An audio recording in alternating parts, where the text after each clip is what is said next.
Olá, pessoal. Este é mais um Fala Carlão na prateleira de cima do agronegócio brasileiro. Aqui do meu lado agora o Gustavo Herman. O Gustavo Herman é o seguinte, se eu falar para você que é piracicabano, você já vai desconfiar da profissão dele. Ele é engenheiro agrônomo formado lá em 2001 na Exalc. Tem ali, até no fundo ali, ele estava me mostrando, tem lá o diploma. Todo mundo que tem um diploma na Exalc, né? Todo mundo quer mostrar esse diploma porque realmente é top de linha. O povo da Exalc é muito top.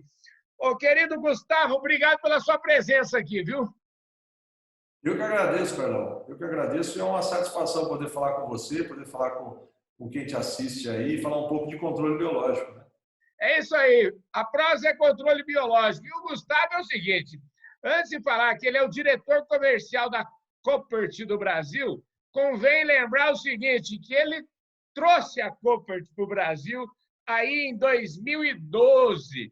Só que é o seguinte, eu quero começar essa entrevista, porque agora ele é empresário, está aí na crista da onda, mas eu queria saber o seguinte, o que você fez de 2001 até 2012 para desembocar nesse negócio da Koppert? Eu imagino que você deve ter sido, vamos dizer, picado pela mosca do biológico dentro da faculdade já, né? Como é que foi isso? Com certeza. Bom, eu venho de uma família que a gente tinha negócio em cana-de-açúcar, a gente tinha uma pequena destilaria de etanol perto de Bauru, aqui no estado de São Paulo. Então, eu estava do outro lado do balcão, né, Carla? Eu estava na produção. E aí, nesse mercado de cana-de-açúcar no Brasil, foi onde nasceu o controle biológico. Isso me chamava muita atenção. E aí, a gente, junto com o Danilo Pedrazoli, que hoje é outro diretor da Koppert no Brasil, né, ele montou uma empresa de controle biológico e aí nós fomos sócios nessa empresa e aí que eu fui picado pelo bichinho aí do controle biológico, acabei entrando nesse ramo e não saí mais. Rapaz, e hoje em dia, já vocês continuam tendo que explicar para o produtor o que é a técnica, ou a técnica já está amplamente desenvolvida, o produtor já está usando? Como é que é o nível de adoção dessa tecnologia? Excelente pergunta, Carol, porque o nosso dia a dia é catequizar o produtor e falar de biológico e manejo integrado, porque não é todo mundo que conhece. E se Uhum. você olhar as estatísticas hoje no Brasil, o controle biológico dentro do controle de pragas e doenças tradicional, ele chega a pouco mais de 2% do mercado. Então, o nível de adesão do produtor ainda é muito baixo. Mas como tem todo esse apelo hoje de sustentabilidade, rastreabilidade, e o controle biológico vem crescendo bastante, isso está aumentando ano a ano. Mas também pelo trabalho das empresas e das instituições, como a Embrapa, como universidades, né, e consultores agronômicos, de estar explicando para o produtor o que é um produto biológico, como é que ele funciona e como é que você agrega isso no seu sistema de produção. E já que nós começamos por esse tema aqui, vamos falar um pouquinho. Eu estou vendo aqui no site de vocês que vocês até separam a agricultura de horticultura. E eu tive participando o ano passado do PMA, que é um grande evento aí da área que eles chamam de FLV, né? E percebi o tanto que este produtor, o produtor de frutas, de verdura, de legumes, de flores, o tanto que esse público, esse agricultor, porque eu acho que no fundo, no final do dia todos são agricultores, mas esse agricultor ele está muito conectado com o que pensa, com o que quer o consumidor final. Eu acho que bem mais do que o agricultor, bem mais do que o pecuarista, o grande agricultor, o grande pecuarista. Essa sensação minha é errada ou é por aí a conversa? Corretíssimo, cara, corretíssimo. Quando a gente pensa em mercado de HF, né, como você falou, ou LFV, é um mercado conectado ao produtor e o produtor conectado ao consumidor. O consumidor hoje quer saber de onde veio a hortifruti que ele está colocando na mesa, né, se foi tratado com agrotóxico na época de colheita, se tem resíduo e tudo mais. E a gente participa dessa cadeia, né, no que a gente chama de manejo integrado, ou seja, o produtor pode usar os agrotóxicos, os agroquímicos tradicionais, né, mas quando esse agroquímico, o período de carência dele, né, que a gente aprende lá na agronomia, ele não respeita a colheita e aí você vai ter um resíduo no produto, a gente entra com o biológico, né, nessa fase do ciclo das culturas. Então, com certeza, essa cadeia hoje ela é muito mais dependente do biológico do que a cadeia da grande agricultura. Então, a gente, com certeza, tem um nível de adoção maior quando você fala de produtores de HF ao controle biológico. Mas hoje em dia já não dá para pensar mais agricultura sem os biológicos, né? Parece que é uma coisa, inclusive deve estar tendo uma corrida maior entre aquele manejo calendarizado assim dos químicos, né, para um manejo integrado para justamente aproveitar o melhor dos dois mundos, né? Com certeza. E o produtor de HF sabe disso porque a exigência dos supermercados, a exigência do consumidor faz com que ele olhe, né, para essa linha dentro do sistema dele. Então, como você falou, antes ele usava o calendarizado e falava, antes de eu ter a praga, eu vou aplicar lá um inseticida. Hoje ele já faz de forma pensando mais racional, e aí a gente chama isso de manejo integrado, que eu vou monitorar, se tiver praga, eu vou entrar com o biológico, se o biológico não conseguir segurar, eu entro com o químico. Quando você olha isso, a carga de agroquímicos no ciclo da cultura ela é bem menor. E isso faz com que o produtor tenha mais segurança, o consumidor tenha mais segurança do que ele está comprando. E não estamos nem falando de orgânico, né? O orgânico é um nicho bem menor. A gente está falando do convencional mesmo, que pode usar o agrotóxico, deve usar em situações de extrema infestação das pragas, mas o manejo integrado acaba dando a ele esse diferencial no mercado. E no final do dia, isso é bom para o produtor também, né? Porque acaba ele fazendo um trabalho muito melhor, ele acaba conhecendo melhor o seu negócio e eu tenho a impressão que ele acaba também tendo um custo menor de produção, inclusive. Com certeza. Quando a gente chega para vender um produto para um cliente novo, tem sempre essa comparação. Quanto custa o litro do seu produto biológico comparado ao litro do produto químico para a mesma praga, né? E a gente tenta sair dessa comparação exatamente por essa questão que você falou. Quando eu olho o sistema inteiro e o ciclo todo da cultura, se eu fizer várias intervenções de biológico, eu acabo fazendo um ambiente supressor de pragas e doenças e eu vou ter menor custo no final do ciclo e vou ter maior produtividade. Porque também os agroquímicos, alguns deles, eles podem fazer com que a planta sofra ao receber uma carga disso e também o nível de infestação das pragas. Quando ele sobe muito e você dá uma paulada de agroquímico, ele sobe de novo, você dá outra paulada de químico. Essa subida e descida da população da praga faz com que a planta gaste mais energia para se defender. Então, se eu fizer um ambiente mais supressor, você vai ter, no fim do dia, mais produtividade. Pois é. Deixa eu te falar, vamos falar um pouquinho da Koppert. A Koppert está presente em mais de 100 países, não é isso? E vocês são... Vocês, como é que fala assim? Vocês foram petulantes mesmo, né? Vocês falaram assim, vamos lá buscar esse povo aqui. Como é que é essa história? Me conta essa conversa aí. A Koppert é uma empresa holandesa, fundada em 1967. Então, é uma empresa que detém hoje a maior tecnologia de biodefensivos, né, de controle biológico no mercado, e não estava presente no Brasil nessa época aí de 2010. Né? Então, quando a gente começou a trabalhar com controle biológico no Brasil, eu e o Danilo, a gente viu que faltava aqui bastante tecnologia, principalmente tecnologia de produção.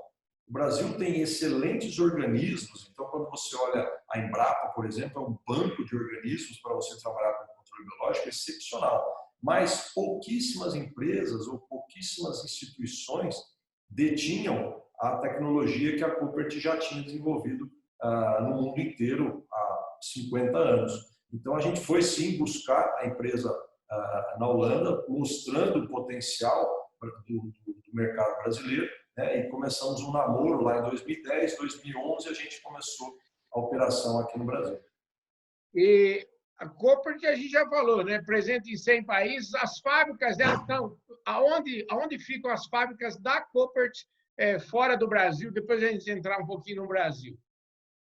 A Cooper está hoje com subsidiária, então ela está presente em mais de 100 países, e aí você imagina também a dificuldade logística de você trabalhar com produtos vivos, né, e vender para o mundo inteiro. E ela tem perto de 30 subsidiárias, então o Brasil é uma subsidiária, mas dessas 30, somente 10 com produção. E o Brasil é uma delas. Então a gente tem produção na Holanda, tem produção na Espanha, nos Estados Unidos, na Ásia, no norte da África, e no Brasil e agora na Argentina também. Então, aqui no Brasil nós temos duas fábricas, uma fábrica que a gente chama de microbiológicos e uma fábrica de macrobiológicos, a gente chama de biofábricas. E nós temos uma na Argentina também de inoculantes, de bactérias. Escuta, vamos desenhar um pouco mais esse negócio de microbiológico e macrobiológicos. Eu tenho a impressão que ainda, mesmo a gente tendo produtor, tendo esse nível de adoção crescente, e é sempre muito importante, porque, como diz o professor Maurício Palma Nogueira, quanto maior o nível de adoção de tecnologia, maior o lucro do produtor, e esse sarrafo parece que cada vez mais é maior, né? Ou seja, o nível de, se a gente for fazer um nível de adoção de tecnologia de 0 a 5 aí, 3 já não é lá mais grande coisa, né? Quer dizer, 3 já está ficando lá para trás da obrigação, né? Me fala um pouquinho disso, vamos trabalhar um pouco mais nesse assunto? Legal. A gente divide o nosso portfólio, então. Quando a gente fala microbiológico, são produtos à base de micro-organismos. Ou seja, a gente não vê, né? Então, tem até aqui um frasco de um produto nosso. Você vê que ele é bem parecido com um defensivo tradicional, só que ao invés de eu ter uma molécula química aqui dentro, eu tenho um esporo de um fungo. E aí, esse esporo do fungo que vai fazer o trabalho lá quando o produtor usar isso no mesmo pulverizador que ele usa do produto químico. Esses são os microbiológicos, ou seja, a gente só vê a cauda do produto ou produto em pó, né, e ele vai ser aplicado como se fosse um produto químico tradicional. Os macrobiológicos são todos aqueles que a gente vê. Então, são microvespas, ácaros, são produtos que a gente chama de inimigos naturais das pragas. Então, a gente faz a produção massal desses organismos e libera eles no campo. Então, para dar ideia hoje do produto nosso, nós temos uma microvespa que a gente usa em cana-de-açúcar. A gente vende para o consumidor, ou para a usina, ou fornecedor de cana, o ovo parasitado dessa microvespa. Você libera isso via drone lá no campo. Esse ovo, a microvespa vai emergir desse ovo. Ela, por sensor biológico, ela vai achar a praga e ela acha o ovo da praga e ela coloca o ovo dela dentro do ovo da praga. Ou seja, em vez de nascer uma praga, nasce outra vespinha. E assim a gente faz o controle natural das pragas, das principais pragas aí nas culturas em que a gente atua. Então, o macrobiológico é o que a gente enxerga, né? São insetos e ácaros, e o microbiológico são micro-organismos, bactérias, fungos, vírus, por aí. Quer dizer, estamos falando aí produtos de controle mesmo, de controle de praga e controla as pragas. Exatamente. E controla doenças, né? Aí, e essa história porque você está me falando um negócio incrível, né? Vocês aí, você formou em 2001, eu formei em 88, então, assim, eu fico imaginando que a nossa diferença de idade é razoável, mas, assim, eu estou aqui pensando o seguinte: o drone é uma coisa recente, ou mais recente. Como é que fazia isso antes do drone? Você que é lá da cana, da usina, como é que você fazia isso lá? A gente colocava os ovos dentro de uma cartelinha e saía manualmente jogando lá no meio do canavial, né? Para depois, dentro dessa cartelinha com os ovos, ele ia sair, emergir e procurar. Então, com certeza, toda essa tecnologia de agricultura de precisão que o produtor está adotando, e a gente está vendo aí startups, agtech, essa chamada revolução 4.0, isso beneficia muito o nosso negócio, porque a gente consegue liberar de forma mais adequada esses organismos do campo. Rapaz do céu, que coisa incrível, hein? Vem cá, Vamos falar um pouquinho de futuro. Como é que vocês começaram? E eu falo sempre o seguinte, né? Ninguém começa diretor de nada. Vocês começaram pequenos aí e foram crescendo. Me conta como é que hoje vocês... Qual é o projeto de vocês para daqui 5 anos? Como é que vocês estão imaginando? Legal, Carlão. Esse ano aqui, nós inauguramos um centro dentro da Exalc, em parceria com a FAPESP, que é a Fundação de Amparo à Pesquisa do Estado de São Paulo, só focado em novos produtos e novos usos de controle biológico para os próximos 10 anos. Então, é um centro, ele chama Spark Bio, é um centro tripartite, Exalc, Coopert e FAPESP, em que a gente vai reunir todas as pesquisas, não só da Exalc, mas de outras instituições, inclusive instituições internacionais, para nos ajudar a estar lançando novos produtos. Por exemplo, hoje você não tem um biodefensivo que atue de forma direta na ferrugem da soja, que é um super problema no Brasil, ou no bicudo do algodão, ou então você tem diversas pragas e doenças que você ainda não tem produtos biológicos. A nossa expectativa é que nos próximos 5 a 10 anos a gente consiga ter produto biológico para todos os problemas que o agricultor tiver de praga e doença no seu sistema. E aí você pode fazer um manejo integrado completo. Eu vou usar o biológico, né, mais recorrentemente e quando eu precisar do químico eu vou fazendo essas intervenções químicas e aí é o mundo ideal do manejo integrado e da cadeia sustentável que a gente imagina que vai ser assim daqui a 10 anos. Maravilha, hein? A gente vai voltar a conversar daqui uns 10 anos. Não vamos esperar tanto tempo assim, né? Mas a gente vai acompanhar melhor esse processo aí. Parabéns aí pelo trabalho. Dá para perceber, então, que a Coop tem um posicionamento de uma empresa que investe bastante em pesquisa e desenvolvimento, né? Com certeza. Obrigado, Carlão. Obrigado a oportunidade de a gente estar falando aqui. E isso é um negócio legal, porque quando você olha o mercado de agroquímicos, já está muito cristalizada a diferença entre as empresas que trabalham com pesquisa e desenvolvimento e as empresas que trabalham com replicação. Uhum. E existe uma diferença básica aí, que é a seguinte: no químico você tem patente. Então, você tem as empresas que trabalham com patente e as empresas que trabalham com pós-patente, que a gente chama de genéricos, né? Sim. Como no biológico você não pode ter patente, porque pela lei brasileira você não pode patentear um organismo, esse organismo é da biodiversidade, a gente ainda não tem essa classificação de empresas. Então, esse ponto que você traz é muito interessante o consumidor, o produtor que consome os nossos produtos, verificar quais são as empresas de biológico hoje que realmente estão investindo em pesquisa e desenvolvimento, que trazem novas tecnologias, e aquelas que estão somente replicando uma tecnologia já gerada por outra empresa. Quer dizer, só para concluir um pouquinho esse seu raciocínio, o setor não tem uma barreira de entrada muito grande, ou pesquisa e desenvolvimento envolve também fortes investimentos? Eu digo assim, você para vender um produto como biodefensivo, você precisa fazer um registro como se ele fosse um agroquímico. Então, existe sim uma barreira de entrada, porque você tem que fazer todo um processo de registro no Ministério da Agricultura, que não é tão longo quanto o do agrotóxico, mas ele chega aí a 3, 4, 5 anos de registro. É um absurdo, né? Mas como é um negócio novo, o que a gente chama atenção é que existem empresas que realmente estão gerando tecnologia, inovação, e isso se traduz na qualidade do produto, e tem as empresas que vão somente replicar isso, né, de uma forma mais generalizada. Então, também essa classificação é importante que a gente tenha no mercado para o produtor saber o que ele está comprando, né? Então, quando você fala de uma molécula química, o produtor já tem o que é um produto com patente e um pós-patente, e ele vai optar pelo melhor que ele achar no sistema dele. Quando você fala de biológico, ainda tem uma confusão muito grande. Ele chega lá, parece que todo mundo está vendendo a mesma coisa, mas no fim do dia não é. É o mesmo organismo, mas ele pode ser produzido de forma diferente, ele pode estar numa formulação diferente, e isso vai fazer toda a diferença entre performance e resultado ou não no campo.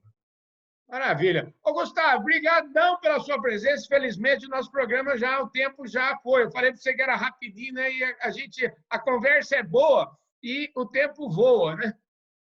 Eu que agradeço demais e ficamos aqui à disposição em Piracicaba e em Charqueada, que são as bases nossas no Brasil. Pois é, eu estou aqui, como todo o Brasil sabe, a gente está aqui em Porangaba, eu estou a exatos 100 quilômetros aí do centro de Piracicaba. Então, eu costumo falar que aqui Piracicaba fica na grande Porangaba, aqui Piracicaba, Botucatu, entendeu?